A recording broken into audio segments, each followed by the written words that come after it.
परमपूज्य बोधिसत्व विश्वरत्न डॉक्टर बाबासाहेब आंबेडकर यांच्या धम्मक्रांतीला पंचांग प्रणाम. उपस्थित उपासक व ऑनलाईन बघणारे उपासक उपासिका यांच्या प्रति मंगल मैत्री. आज रविवार बरोबर आजची माघी पौर्णिमा पण आहे आणि आज मिलिंद प्रश्नाचं वाचन. पौर्णिमेला तुम्ही संध्याकाळी कार्यक्रम ठेवत असता. मला वाटतंय मला यायला जमणार नाही, कारण 8 वाजता बाबाजवळ कुणी नसतंय. दिवसा तरी कुणी ना कोणीतरी येत जात राहते, पण रात्रीचं शक्य नाही. आणि म्हणून मिलिंद प्रश्न आणि छोटीशी पौर्णिमा आताच आपण साजरी करून घेऊया. मागच्या रविवारी आपण बघितलं होतं की भोजनावरती संयम म्हणजे भुकेवरती संयम, असे ते 2 प्रश्न की भगवान बुद्ध सांगतात की भुकेवर संयम पाळला पाहिजे. आणि तिथेच भगवान बुद्ध म्हणतात की मी पात्र भरून भोजन करतो. यावरती आपण राजा मिलिंदाला भंते नागसेनाने दिलेली उत्तरं बघितली होती. आजचा प्रश्न निरोगी भगवान बुद्ध याच्या संबंधामध्ये आहे आणि राजा मिलिंदाने त्यांना त्या पद्धतीने कसा प्रश्न विचारला, भंते नागसेनाने त्याचं काय उत्तर दिलं, हे आपण थोडक्यामध्ये बघू. नंतर मग मी पौर्णिमेवरची थोडीशी माहिती सांगून आपण आजचा कार्यक्रम संपू. कारण मी मागेच सांगितल्याप्रमाणे माझ्या प्रवचनामध्ये बराचसा बदल दिसतो, कारण बऱ्याच जणांनी सांगितलं, कारण त्याला कारणच तसं आहे की मी अर्धा इथे आणि अर्धा तिथे असतो. आणि म्हणून कुठलीही गोष्ट, म्हणून भगवान बुद्धांनी सांगितलं की पूर्णत्व जर यायचं असेल तर त्याच्या प्रती तुम्ही तिथे समरस असलं पाहिजे, तरच ती कुठली कृती सुंदर होते. आणि म्हणून भगवान बुद्ध सांगतात की जी कृती करत असताना तुम्ही जर त्याच्या समरस नसाल तर मात्र ती कृती चांगली होत नाही. तशाच प्रकारानं आता 1-2 उपासकाचे फोन आले की भंतेजी एक तर लवकरच प्रवचन उरकता आणि पहिल्यासारखं वाटत नाही. म्हणून भगवान बुद्धांनी पहिल्याने सांगितलं होतं की तुम्ही जे काम करत असतात त्या कामामध्ये तुमचं चित्त जर परिपूर्ण त्याच्यामध्ये इन्व्हॉल्व असेल, मिसळलेलं असेल, तर तुमची कृती चांगली असते. आणि म्हणून विद्यार्थी अभ्यासात जर असेल आणि तो तिथे परिपूर्ण असेल तर त्याचा रिझल्ट चांगला निघतो. आणि म्हणून भगवान बुद्ध सांगतात की प्रत्येक कृती करताना त्या कृतीत तुम्ही समाविष्ट असावं. मग जर भोजन करत असतात, आता होती काय भानगड की तो भोजन करत असतो पण त्याचं चित्त कुठेतरी दुसरीकडेच असतं. आणि म्हणून ते भोजन तुमच्या शरीरात पचत नाही, कृती होत नाही. रिझल्ट यायला तुम्ही त्याच्याशी समरस असायला पाहिजे. मग आपल्या प्रत्येक कृती आपण कृती करतो वेगळं आणि आपलं चित्त वेगळ्या ठिकाणी असतं. आणि म्हणून भोजन करताना जर चित्त त्या भोजनामध्ये असेल तर ते थाळीमध्ये बघेल, थाळीमधल्या पदार्थाकडे बघेल, त्याच्यामधला व्यंजन बघेल, त्यातला स्वाद बघेल आणि ते बघता बघता तुम्हाला पचन होईल. परंतु हा घास घेत असतो आणि पोराची फीस भरली नाही ह्या चिंतेत असतो, दोन्हीकडेही नसतो तो. भगवान बुद्धाच्या धम्मामध्ये त्यांनी तेच सांगितलं. आणि म्हणून ऐकणाऱ्याने जरा थोडंसं समजून घ्यावं की माझं चित्त 2 ठिकाणी विभाजित असतं. आणि म्हणून पहिल्यासारखं जर एखाद्या, कारण शेवटी प्रवचन हे मनोरंजन नसतं, मी मनोरंजन करतो असं बऱ्याच जणांचं म्हणणं आहे, तर ते व्हायलाही पाहिजे. कारण माणूस गुंतत नाही जोपर्यंत तुम्हाला तुमच्या बुद्धीला रंजकता येत नाही तोपर्यंत. परंतु माझी आत्ताही निघताना माझ्या एका उपासकाला फोन केला होता की तिथे येऊन बसा म्हणून. बाबा तसे आहेत, ठीक आहे, पण काय होतं की ते अनकॉन्शियस आहेत, अजून कोणाला ओळखत नाहीत.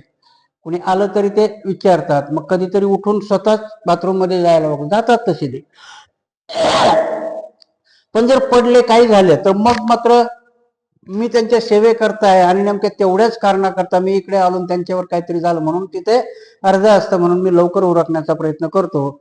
बाबा जर व्यवस्थित झाले तर परत आपण पहिल्यासारखे येऊ. पण तरी मला माझ्या जेवढी माझी समज आहे तेवढ्या पद्धतीने मी समजावण्याचा प्रयत्न करतो. तरी नाही समजलं तरी तेवढं समजून घेण्याचा प्रयत्न करावा, अशी सर्वांच्या प्रती माझी एक सूचना आहे, इच्छा आहे. आणि मग आज आपण या प्रश्नाकडे वळूया. भंते नागसेन, भगवान बुद्धाने म्हटले आहे की हे भिक्षूंनो, मी आत्मत्यागी, आचरणाने परिशुद्ध, अंतिम देह धारण करणारा असा ब्राह्मण आहे. आणि अलौकिक वैद्य आहे. त्याचीच पुन्हा असेही म्हटले आहे की हे भिक्षू, श्रावकात सर्वश्रेष्ठी निरोगी राहणारा केवळ बक्कुल आहे. तसेच भगवान बुद्धाच्या स्वास्थ्याकडे पाहिले असता असे दिसून येते की त्यांचे स्वास्थ्य अनेकदा बिघडले होते. भंते नागसेन, भगवान बुद्ध अलौकिक होते तर त्यांनी बकुला संबंधी केलेले वक्तव्य खोटे ठरते आणि खऱ्या अर्थाने बकुलाचे स्वास्थ्य उत्तम होते तर भगवान बुद्धाच्या अलौकिकतेवर आक्षेप येतो. हाही एक बिकट प्रश्नच आहे. ही गुंतागुंत आपण सोडवून सांगावी. भगवान बुद्धांनी एक ठिकाणी म्हटलेलं आहे की मी अलौकिक असा निरोगी, आत्मत्यागी, आचरणाने परिशुद्ध आणि खूप मोठा आचरणप्रिय असा ब्राह्मण आहे. भगवान बुद्धाचे हे शब्द आहेत. आता ब्राह्मण म्हटल्यानंतर मग परत मला फोन येतील लोकांचे की भगवान बुद्ध ब्राह्मण कसे म्हणू शकतात. व्यक्तिशात जर गेलं तर मग ते क्षत्रिय होते, शाक्य कुलात जन्मलेले होते. भगवान बुद्धांनी धम्मपदामध्ये गेलं तर ब्राह्मण वग्गोह नावाचा एक पूर्ण चॅप्टर आहे की ब्राह्मण कोणाला म्हणावं, कारण ब्राह्मण ही जात नाही. भगवान बुद्धांनी ब्राह्मणाची व्याख्या वेगळ्या पद्धतीने, त्याच्यावरती धम्मपदामध्ये धम्मपदावरतीच त्यांची गीता उभारलेली आहे, फक्त विकृत केली. आणि म्हणून तो धम्मपद हा ग्रंथ खुद्दक निकायामधला 14वा ग्रंथ आहे आणि त्याच्यामध्ये भगवान बुद्धांनी ब्राह्मण वगो. पण इथेही राजा मिलिंदाने तो प्रश्न विचारला की भंतेजी, भगवान म्हणतात की मी आत्मत्यागी आहे, परिशुद्ध आहे, आचरणाने मी ब्राह्मण आहे. भगवान बुद्धाला तेच सांगायचं होतं की ब्राह्मण कोणाला म्हणावं. आता त्या याच्यात जर गेलं तर खूप मोठं प्रवचन होईल, पण ब्राह्मण म्हणजे भगवान बुद्धांनी वर्णन केलेली ही कृती आहे, त्याला ब्राह्मण म्हणावं. आणि म्हणून भगवान म्हणतात की मी तसा ब्राह्मण आहे, तशाच प्रकारचा मी अलौकिक वैद्य आहे. वैद्य म्हणजे डॉक्टर. आणि मग जर ही व्याख्या केली तर दुसऱ्या ठिकाणी भगवान बुद्ध म्हणतात की बकुल नावाचा जो भिक्षू आहे तो सगळ्यात परिशुद्ध आणि स्वास्थ्याने उत्तम आहे. मग ह्या दोन गोष्टीचा जर आपण मेळ घालायचा म्हटला तर कुठलं तरी भगवान बुद्धाचं एक वाक्य खोटं ठरतंय. की जर भगवान बुद्ध म्हटले की मीच आहे तर मग बकुलाविषयी का म्हटले तसं, आणि जर बकुलाविषयी म्हटले तर मग भगवान बुद्ध अलौकिक नाही होऊ शकत. ह्या गोष्टीची उकल करून सांगावी असं भंते नागसेनाला त्यांनी प्रश्न टाकलेला आहे. काही गोष्टी ह्या बऱ्याचशा असतात की अशा समजून घेण्याच्या दृष्टीने वर्गात शिक्षक शिकवत असतो आणि म्हणून एक गृहीत धरलेलं असतं की विद्यार्थ्यापेक्षा शिक्षक हुशार असतोच की नाही, किंवा तेवढ्या पिरियड पुरता तरी. एखाद्या वेळेस पिरियड मध्ये विद्यार्थ्याला शिकवलं आणि विद्यार्थी शिक्षकाच्याही पुढे निघून गेला तो भाग वेगळा होऊ शकतो, परंतु तिथपर्यंत शिक्षक हा वर्गातल्या याच्यापेक्षा सर्वश्रेष्ठ असतो. परंतु तरी तो शिक्षक म्हणतो की ह्या वर्गातला अमुक अमुक विद्यार्थी सर्वश्रेष्ठ आहे, म्हणतो की नाही. वर्गात बसलेल्या 60 विद्यार्थ्यापैकी शिक्षक सांगतो की हा विद्यार्थी सगळ्यात आहे. मग त्याचा अर्थ असा होतो का की शिक्षक त्याच्यापेक्षा कमी आहे? नाही. असंच आहे. भंते नागसेनाने उत्तर देताना त्यांना समजून सांगितलं की भगवंतांनी बकुलाविषयी केलेली व्याख्या ही परिप्रेक्ष्य सगळ्या भिक्षूमध्ये आहे. सगळ्या भिक्षूमध्ये स्वास्थ्यामध्ये अग्र कोण असेल तर बकुल भिक्षू आहे, आणि म्हणून भगवंताने ती व्याख्या केलेली आहे. आपण बघूया भंते नागसेनाने कशा पद्धतीने समजावून सांगितलेलं आहे. महाराज, भगवान बुद्धाने स्वतःच्या अवलुकतेविषयी आणि बकुलाविषयी सांगितले त्या दोन्ही वचनात सत्यता आहे. परंतु भगवान बुद्धाचा उपदेश ऐकून त्यात आपल्याकडून काही जोडून मूळ उपदेश विपरीत स्वरूपाने लोकात प्रसारित करणाऱ्या त्या भिक्षूंना उद्देशून भगवान बुद्धाने ते सांगितले होते. महाराज, भगवान बुद्धाच्या भिक्षू श्रावकात कित्येक असे होते की जे रात्रंदिवस केवळ उभे राहून भावना करीत असत, चक्रमनात किंवा बसून राहण्यातच कित्येक दिवस घालवित असत. तथापि भगवान बुद्ध मात्र कधी उभे राहून तर कधी चक्रमन करीत तर कधी आसन मांडून बसून भावना करीत असत, तसेच भोजनासंबंधी करीत असत. याप्रमाणे ते काही बाबतीत भगवान बुद्धापेक्षाही कठोर आचरण करीत असत. याप्रमाणे अशा पुष्कळ श्रावकाविषयी वेगवेगळ्या गोष्टी ऐकण्यात येतात, परंतु भगवान बुद्ध त्या सर्वापेक्षा शिलाने, समाधीने, प्रज्ञेने, वैराग्याने, मोक्षाचा साक्षात्कार करण्याच्या शक्तीने, 4 वैशारात लाभ करण्यात, 18 बुद्ध गुणात, 6 अलौकिक ज्ञानात, याशिवाय भगवान बुद्धाने प्रत्यक्ष साक्षात्कार करून घेतलेल्या सर्व गुणात ते प्रत्यक्ष अलौकिक होते, यात मुळीच शंका नाही. आणि म्हणून भंते नागसेन इथे समजावून सांगतात की भगवान बुद्ध हे सगळ्या भिक्षूपेक्षा अलौकिक होतेच.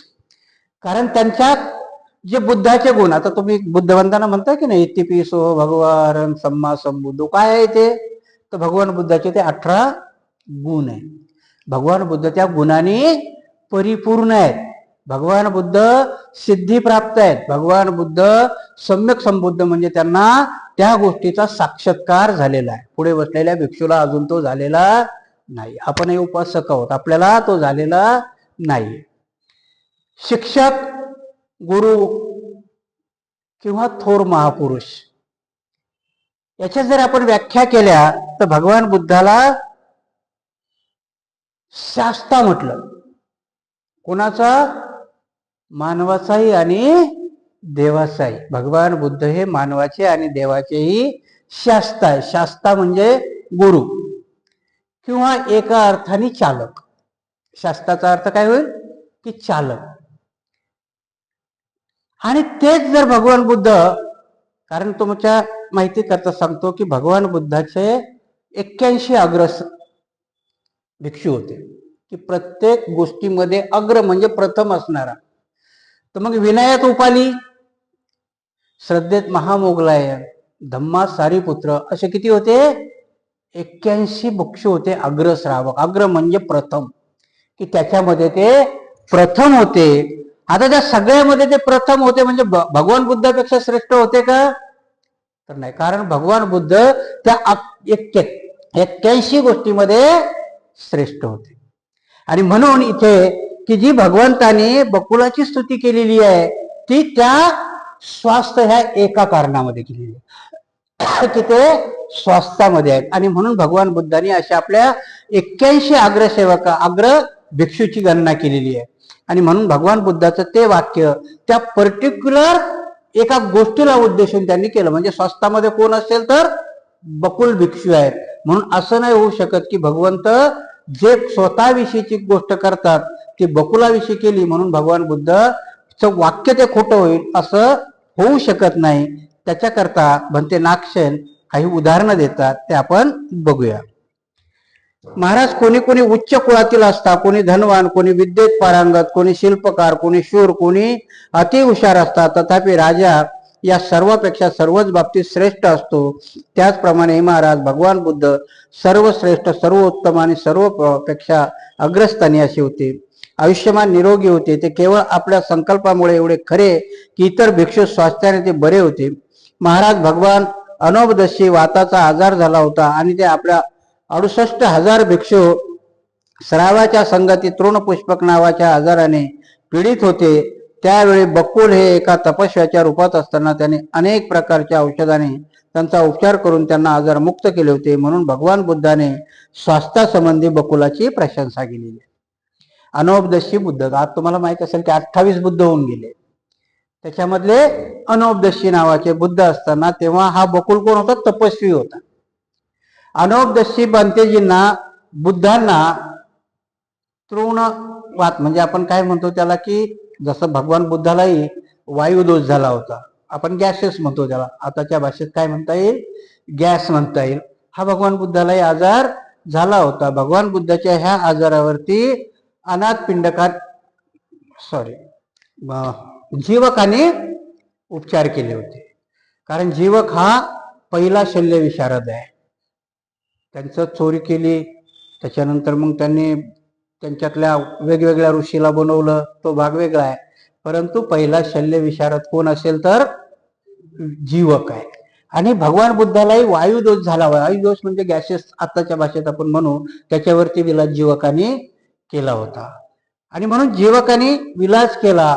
तशाच प्रकारचा अनोपदशी भंतेच्या म्हणजे बुद्धाच्या काळामध्ये हा बकुल नावाचा भिक्षू जीवकाच्या भूमिकेत होता, स्वास्थ्य दुरुस्त करण्यामध्ये. आणि तो नंतर भिक्षू बुद्धाच्या काळामध्ये. आणि म्हणून भगवान बुद्ध सांगतात की अनोपदशीच्या काळामध्येही हा बकुल तपस्वी होता. त्यांनी त्यावेळेसही त्या बुद्धाचे उपचार केले होते जसे आत्ताच्या जीवकांनी भगवान बुद्धावरती केले. आणि म्हणून भगवान बुद्धांनी त्याच्यावरती केला. आणि त्याला उदाहरण देताना, कारण बघा त्या काळातले उदाहरणं कशी आहेत, प्रश्न विचारणारा राजा आहे. आताच्या याच्यात जर प्रश्न विचारला असता तर उत्तर वेगळी असते नाक्षणाची. पण त्यावेळेस तर उत्तर देताना ते काय देतात की राजा तुझ्या सैन्यामध्ये सेनापती असतो, घोडदळाचा सेनापती वेगळा असतो, पायदळाचा सेनापती वेगळा असतो, हस्तिदळाचा सेनापती वेगळा असतो. पण तो सेनापती आहे म्हणून राजापेक्षा श्रेष्ठ आहे का? राजापेक्षा श्रेष्ठ होऊ शकत नाही. कारण राजा या सगळ्या गुणाने गुणसंपन्न असतो.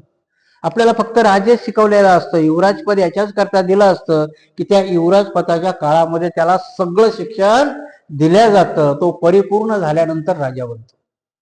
आणि म्हणून राजा आत्ताच्या काळामध्ये, आताचा राजा कोणाला म्हणता येईल?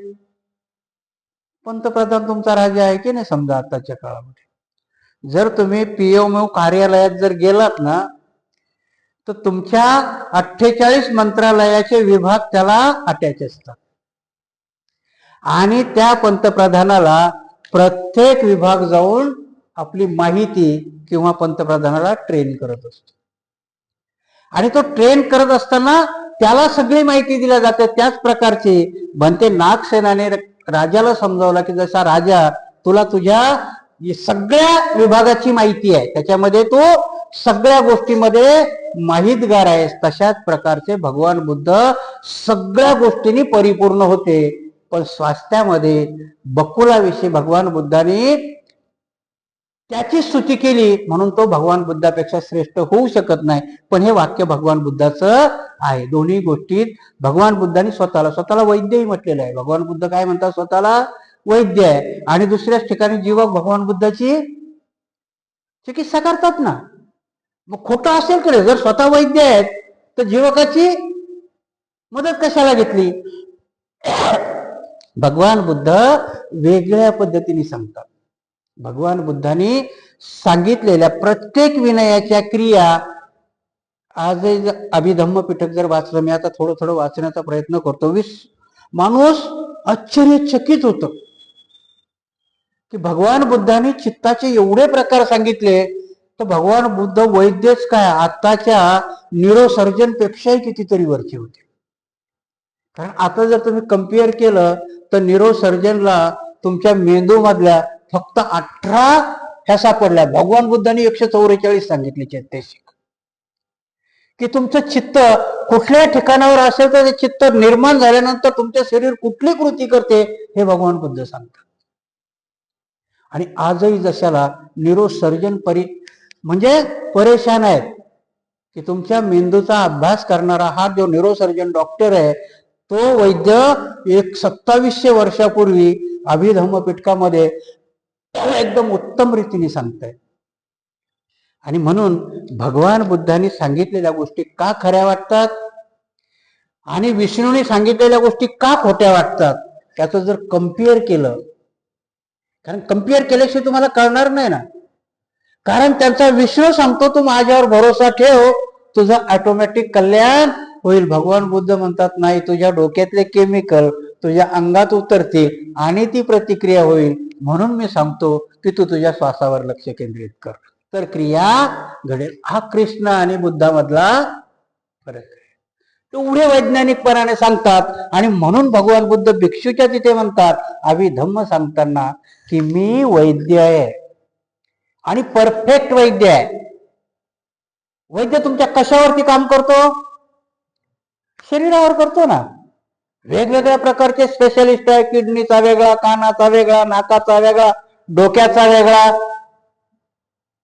पण भगवान बुद्धांनी ह्या सगळ्या देहामध्ये विपश्यनेमध्ये सांगितलं की तुमच्या मेंदूची क्रिया किंवा तुमच्या मनाची क्रिया जोपर्यंत तुमचं चित्तशिक म्हणजे तुमच्यावालं मन किंवा तुमच्यामध्ये उत्पन्न होणारी चैतसिकता ती जशी निर्माण होते तसं शरीर तुमचं कार्य करतं. आत्ता कुठे तुम्हाला सायकोलॉजिकली शिकवायला लागले. नागार्जुनाचं नाव ऐकलं असेल तुम्ही. नागार्जुन महायानी होते, पण नागार्जुन बहुआयामी होते. प्रतिबुद्ध म्हणतात नागार्जुनाला. नागार्जुनाला प्रतिबुद्ध म्हणतात. काय सांगितलं त्यांनी? नागार्जुन फक्त चिवर घातलेले मुंडन केलेले भिक्षू होते का? नाही. नालंदा बुद्ध विहारामध्ये केमिस्ट्री शिकवणारा पहिला केमिस्ट्री मॅन आहे तो. रसायनशास्त्र, तुम्ही जर कोणी सायन्स शिकवणारे असाल तर पहिला केमिस्ट कोण असेल तर नागार्जुन आहे. रसायनशास्त्राचं आणि बौद्ध धर्माचा मिलप बसवणारा माध्यमिक शून्यवाद तो नागार्जुनाने सांगितला. म्हणून बुद्ध धर्म ऐऱ्या गैऱ्याचा धर्म नाहीये, तो बुद्धिवंताचा धर्म आहे. तो समजल्यावर माणूस बुद्धिवान बनतो. म्हणून भगवान बुद्ध म्हणतात मी वैद्य आहे आणि त्यांच्या हाताखाली काम करणारे. नागार्जुन निश्चित केमिस्ट्रियन नाहीये. माध्यमिक शून्यवाद तर सांगितलाच, पण कॉस्मॉलॉजी सांगितली. नागार्जुनाने तुमचे जे ग्रह सांगतात की नाही, ही कॉस्मॉलॉजी नागार्जुनाने सांगितली. भूगर्भामध्ये होणाऱ्या वेगवेगळ्या स्थित्यंतराचे प्रमेय नागार्जुनाच्या ग्रंथामध्ये सापडतात. म्हणून नागार्जुन कॉस्मॉलॉजिक होते. नुसते कॉस्मॉलॉजिकच होते का? तर नाही, सायकोलॉजिस्ट बी होते. म्हणून आपल्याला धम्म शिकवताना किंवा धम्म समजताना आपण फक्त एवढ्याच गोष्टी समजून घेतल्या तर मग आपल्याला बुद्ध कळणार नाही. इथे म्हणते नागसेन सांगतात की भगवान बुद्ध स्वतःला वैद्य म्हणतात. ते ह्या परिप्रेक्ष्याने म्हणतात की भगवान बुद्धांनी नाम आणि रूपाच्या दोन व्याख्या करत असताना शरीराचंही विज्ञान सांगितलं आणि मनाचंही विज्ञान सांगितलं. म्हणून भगवान बुद्ध सर्वश्रेष्ठ वैद्य आहे. दोन प्रश्न लक्षात आले असतील तुमच्या की भगवान बुद्ध स्वतःला ब्राह्मणही म्हणतात आणि सर्वश्रेष्ठ वैद्यही म्हणतात. ह्या प्रश्नात भगवंताचं ते पहिलं वचन आहे, त्याला समजावून सांगताना ही पार्श्वभूमी बनते. नागसेन त्यांना समजावून सांगतात. बकुलाविषयी जेव्हा त्यांनी वाक्य केलं, मी पहिलंच उदाहरण दिलं की शिक्षक आपल्या वर्गात शिकवताना विद्यार्थ्याला अग्र ठरवतो, तसं भगवान बुद्धांनी 81 अग्र, की नुसते बकुलच ठरवलेत का? 81 अग्र आहेत त्यांच्यावाले, की 81 विषयामध्ये परफेक्ट असणारे 81 अग्रसेवक होते. की जसे सुत्तपिटकामध्ये भंते आनंद होते, विनयामध्ये उपाली होते, रिद्धी बलामध्ये महामोगलायन होते, धर्माच्या क्रियेमध्ये सारीपुत्त होते. अशा प्रकारचे अग्र नुसतं भिक्षूमध्येच अग्र नव्हते, भिक्षुणीमध्ये 81 अग्र भिक्षुणी आहे. त्या वेगवेगळ्या म्हणजे एवढा अफाट तुमचा धम्म आहे, शिकायला गेलात आणि आचरणात आणायला गेलात तेवढ्या उत्तम रीतीने समजता येतो. म्हणून भंते नागसेन ते राजा मिलिंदाला सांगतात की राजा, जसा तू तुझ्या पूर्ण विषयामध्ये परफेक्ट असतो, परंतु तुझ्या प्रत्येक विभागाला तू एक एक माणूस निवडलेला असतो, त्याच प्रकारे बुद्धाचाही आहे. बुद्ध सर्वश्रेष्ठ आहेत, परंतु बुद्धाने केलेली बकुलाची स्तुती असेल, सारीपुत्ताची स्तुती असेल, ती भगवान बुद्धाच्या वरची होऊ शकत नाही. भगवान बुद्ध ह्याच्या वरती आहेत आणि म्हणून भगवान बुद्धाने दिलेले हे दोन्हीही वाक्य किंवा दोन्हीही वचन खरी आहेत. बकुलाविषयी केलेली स्तुती खरी आहे आणि भगवान बुद्धांनी स्वतःविषयी केलेली की मी आत्मत्यागी चारित्र्यवान ब्राह्मण आहे, तर मी तसा वैद्यही आहे. आणि म्हणून बकुलाविषयी वापरलेलं वाक्य आणि स्वतःविषयी वापरलेली वाणी ह्या दोन्ही गोष्टी खऱ्या आहेत. इथे राजा मिलिंदाचं समाधान होतं, तुमचंही समाधान होईल अशी इच्छा व्यक्त करून आज माघी पौर्णिमा आहे, याच्याविषयी थोडस सांगूया. माघ पौर्णिमेला वैशाख पौर्णिमे एवढंच महत्व आहे. कारण मी नेहमीच सांगितलं की पौर्णिमा आपण आपले रिच्युअल आणि आपलं कल्चर निर्माण करण्याकरता आपण पाळल्या पाहिजे. कारण त्यावेळेस घडलेल्या कथा आताही त्या अनुरूप आहेत, नाही असं नाहीये. परंतु आता आपल्याला काय करता येईल? आम्ही काय करतो, महाबोधी विहाराचा प्रश्न जवळजवळ आता सगळे विस्मरणात गेले. कारण आपण तेवढ्या पुरते मात्र जागृत होतो, मग तर विस्मरणात जातो. काय आक्षेप आहे आपला तिथल्या महाबोधीचा? किती बामणाच्या ताब्यात आहे ना. मग आमचं प्रेम उफाळून कुठे येतं? तर ती मॅनेजमेंट आम्हाला हवी. काय हवंय आम्हाला महाबोधीचं? मॅनेजमेंट हवी आहे आम्हाला. बुद्धाच्या तत्वज्ञानाचे काही पडलेलं नाही. आता सगळेच मला हे जर ऐकलं की सगळे जण माझ्यावर तुटून पडतील. जर तसं नसतं, नुसतं मॅनेजमेंटच तुम्हाला नसतं, तर तुम्ही तिथं रिच्युअल निर्माण केले असते. एक एक पौर्णिमा तुम्ही कशा पद्धतीने पाळायची, काय झालं तिथं, कसं ताब्यात गेलं त्यांच्या. मी मागच्या वेळेस सांगितलं होतं की निरंजना नदीच्या काठावर भगवान बुद्धाचंच मंदिर आहे ते. ज्या पादुका आहेत की तुम्ही जर गेलात बुद्धगयाला, तर तिथं जर गेलात तर ते कृष्णाच्या पादुका म्हणतात. आता काय म्हणतात ते, त्या मंदिराला नाव काय दिलं त्यांनी, कृष्णाचे पाय आहेत ते. ऍक्च्युली ते कोणाचे आहेत, भगवान बुद्धाचे. त्यांनी त्यांचं रिच्युअल कसं निर्माण करत आणल्या, त्या निरंजना नदीच्या काठावर असणाऱ्या श्रीकृष्णाचे पाय हळूहळू हळूहळू तुमच्या बुद्ध विहारात गेले आणि अखेरचं श्राद्ध करण्याचे रिच्युअल त्यांनी तिथे निर्माण केले. खरं आहे का ते? पण का त्यांना संधी सापडली, कारण तुम्ही तुमचं काही निर्माण केलंच नाही. तुम्ही तुमच्या बापाचं जलदान विधी करता ना घरी. ह्या भारतामध्ये तुमच्या बौद्धामध्ये रोजचे 1 लाख लोक मरत असतील. 1 लाख तर नक्कीच मरत असतील रोज. त्या 1 लाखामधले सगळेच दरिद्री नसतील. 5 लोक तर श्रीमंत असतील 1 लाखामध्ये. 0.5 घेऊ ना आपण. त्या 5 लोकांनी जर जलदान विधी जाऊन तिथे केला असता, तर परमनंट भिक्षू दानाच्या अपेक्षा तिथे उपस्थित राहिले असते की नसते. की इथे दररोज जलदान विधी होतो, भिक्षू लागतो. आणि हा भिक्षू जर तिथे जलदान विधी करत असता, तर त्याच्या बामणाला खोटी गोष्ट करायची तिथे धजावला असता का?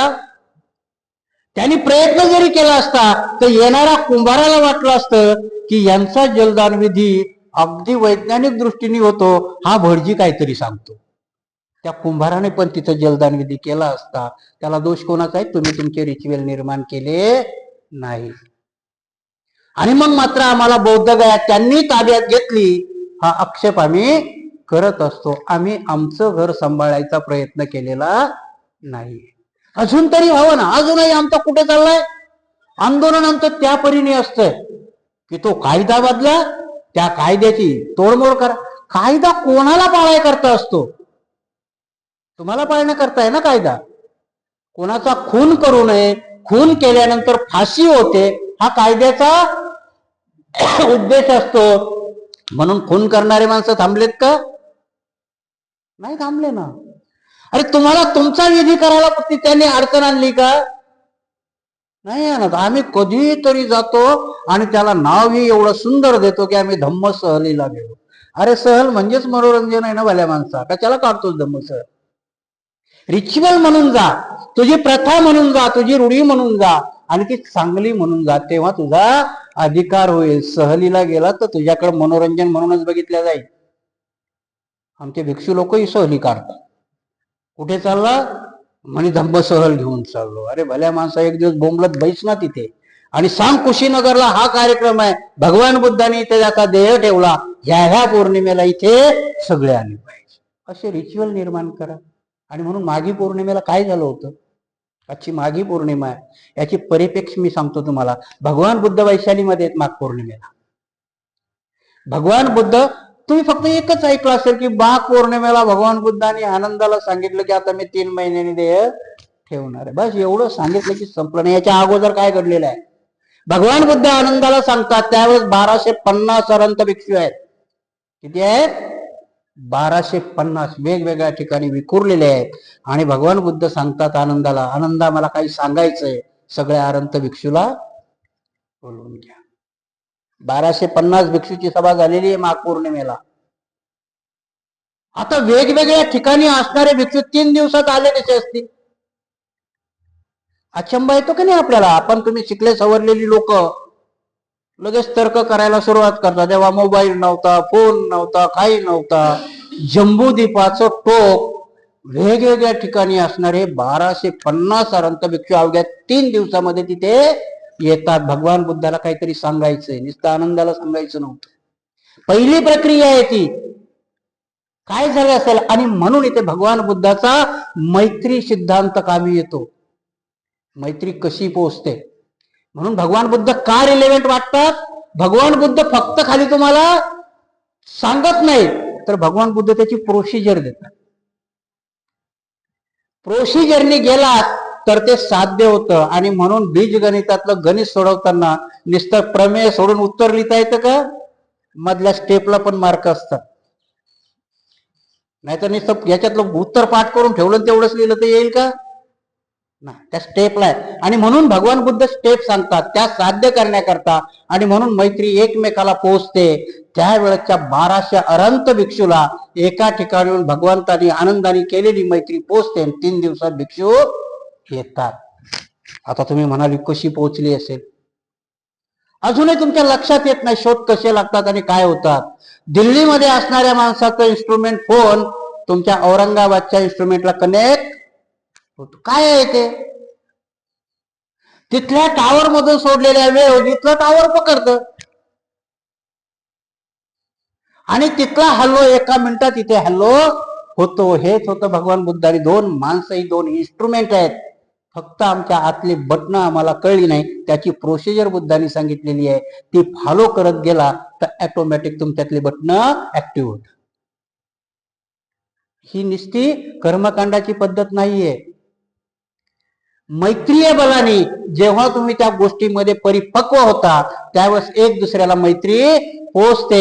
ही अवघ्या 3 दिवसात पोहोचलेली मैत्री 1200 अनंत भिक्षू तिथे येतात. आनंदाला विचार पडतो भगवंताला काय सांगायचं.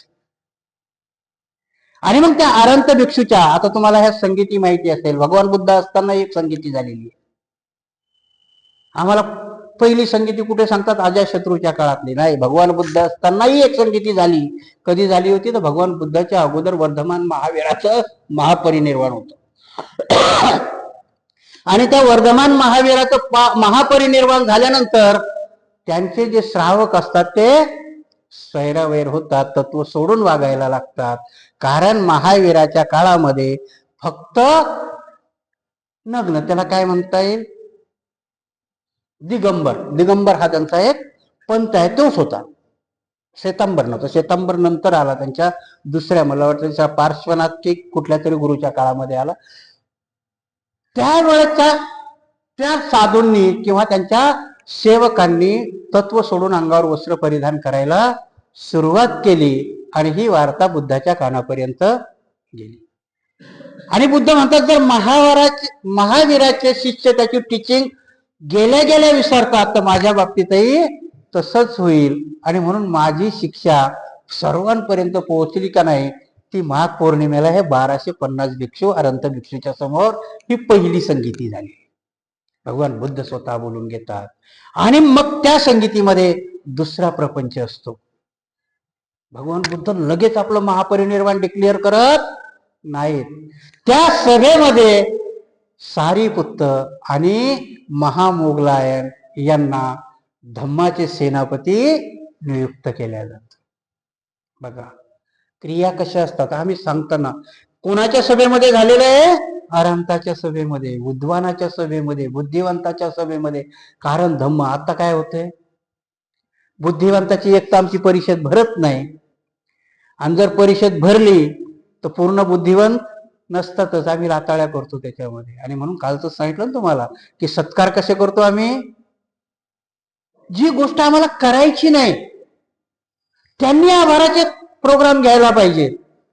हात जोडत मतं मागितलीत की नाही, मग आता त्यांनी हात जोडून म्हणायला पाहिजे ना, थँक्यू तुम्ही आम्हाला निवडून दिलंय. तुम्ही एवढे वेळे तुम्हीच त्यांच्या मागे लागला, बाबा निवडून आलात, बरा माझ्या बोडक्यावर बसलात, घ्या. क्रिया उलटी करताय तुम्ही.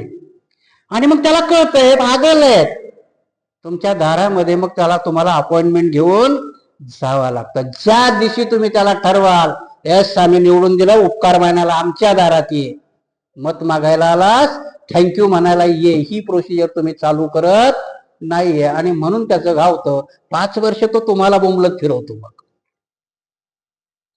ही क्रिया बुद्धाने सांगितली. राजा जेव्हा अजातशत्रू विचारतो की मी कसा सक्सेस होईल, राजा प्रजेच्या दारात गेल्याशिवाय तू सक्सेस होणार नाहीस. प्रजा तुझ्या दारात येऊन न्याय मागण्यापेक्षा तू प्रजेत जाऊन बघितलं पाहिजे की माझी प्रजा कशात दुःखी आहे. उलट केलंय की नाही आम्ही. जे बी सत्काराच्या सभा घेतात ना ते सगळे चापलूस आहेत, येऊ द्या राग समाजाला आला. आणि त्या नेत्यांनी ओळखून घ्यायचं की जे सत्कार करणारे आहेत त्यांनी मतं नाही दिली तुम्हाला, ते चापलूस आहेत. आता तुमच्या पुढे पुढे पुढे करतायत. कारण मत देणारा माणूस कधी सत्कार करायला नंतर त्याचं काम त्याने केलं, आता तो शांत आहे. सत्कार करणारे चापलूस आहेत. त्याच्या पुढे दाखवतात त्यांना की आम्ही आणलं तुला निवडून, बघ बाबा पुढच्या वेळेस माझं काही करता येईल का तुला. आणि म्हणून एक खूप सुंदर वाक्य आहे बाबासाहेबाचं. बाबासाहेबाला 1900 मला वाटतं 39ला 32ला जेव्हा पुन्हा पॅक्ट होतो, बाबासाहेबाला नामोहरम केलं जातं, त्यावेळेस नंतर 17 लोक निवडून येतात बाबासाहेबाची. आणि त्या सभेमध्ये बाबासाहेब त्यांना सांगतात, सत्कार असतो असाच, आणि बाबासाहेब खडसावून सांगतात त्या आमदाराला, सत्कार स्वीकारू नका, कारण सत्कार स्वीकारला तर तुम्ही कर्तव्य विसरा. जो माणूस स्वतःचा सत्कार स्वीकारतो तो कर्तव्य विसरतो. आणि म्हणून बाबासाहेब त्यांना त्या भाषणामध्ये सांगतात की सत्कार स्वीकारू नका, कर्तव्याची जाण ठेवा. जोपर्यंत तुम्ही कर्तव्य करत राहाल सत्कार तुमच्या पाठीमागं येत राहते. मग सत्कार कधी करावा? आता तुम्ही मला प्रश्न विचारला, सत्कार करावा की नाही करावा? जरूर करावा. त्या 4ही नगरसेवकाला माझा निरोप सांगा की 1 वर्षाच्या आत या औरंगाबादचं पाणी दर दिवसाला आलं, त्या दिवशी पूर्ण नगरसेवकाचा सत्कार पूर्ण जण करा, तेव्हा सत्कार करा. आता नाही, मुळीच नका करू. आणि त्यांनी ती खुणगाठ बांधून ठेवावी की फुकटा सत्कार घेऊ नये. कारण फुकटा सत्कार घेशील, 5 वर्ष सत्कारच घेत राहशील, पुढच्या वर्षी बोंबलून पाडून टाकतील लोक. हीच क्रिया जेव्हा प्रज्ञावंताची सभा भगवान बुद्ध भरवतात आणि त्याच्यामध्ये सारीपुत्त आणि महामोगलांना धम्माचे सेनापती नियुक्त करतात, ही माघ पौर्णिमा आहे. कुठे आहे की ज्या बुद्धिवंताच्या सभेमध्ये बुद्धिवंत सारथी निवडला जातो आणि त्याच्यानंतर भगवान बुद्ध डिक्लेअर करतात की आजच्या 3 महिन्यापासून मी महापरिनिर्वाण स्वीकारणार आहे. एवढी प्रोसिजर केलेली आहे की एका दिवशी धम्माची पूर्ण तयारी करून ठेवलेली आहे की माझ्यानंतर काय, माझ्यानंतर धम्म कुठेही लयाला जाणार नाही. म्हणून बुद्धिवंताच्या सभेमध्ये दोघाची नियुक्ती केलेली, की तो भाग वेगळा आहे की भगवान बुद्धाच्या अगोदरच सारीपुत्तही जातात. परंतु एका मोठ्या माणसाने आपल्या घराचं नियोजन कसं करावं हे भगवान बुद्धाने तिथे शिकवलेलं आहे. मला जायच्या अगोदर मी माझ्या सगळ्या गोष्टीची व्यवस्था लावलेली आहे. धम्म कुठेही लयाला जाणार नाही, ही भगवान बुद्धाने घेतलेली काळजी आहे. नुसतं डिक्लेअर केलेलं नाही. महापरिनिर्वाण डिक्लेअर 3 महिने का करायचं होतं अगोदर? ही सगळी व्यवस्था लावायची होती. ह्या सगळी त्याच्यामध्ये तुम्हाला काही जर भगवान बुद्ध 3 महिन्यांनी जाणार आहे, एखाद्या भिक्षूला जर काही अडचण असेल तर तो धावत गेला असेल ना बुद्धाकडे, भगवंत मला ह्या गोष्टीची अजून अडचण आहे. शेवटचं वाक्यही भगवंताचं तेच आहे, आनंदा आता मी ह्या प्रहाराला देह सोडणार आहे, कोणाला काही विचारायचं असेल तर विचार. असं व्हायला नको की भगवंत होते, माझ्या मनात प्रश्नही निर्माण होता, उत्तर द्यायला भगवंत सक्षमही होते, परंतु मी विचारला नाही, भगवंतानी देह सोडला, पस्तवायची वेळ येऊ नये म्हणून आनंद आत्ताच विचार. शेवटला विचारतात भगवान बुद्ध. आणि म्हणून ह्या माघी पौर्णिमेला ह्या 3 गोष्टी घडलेल्या आहेत. आजच्या परिप्रेक्ष्यामध्ये जर आपण घेतलं तर आम्ही एकदा अध्यक्ष झालो. का झाले आमचे 40 अध्यक्ष?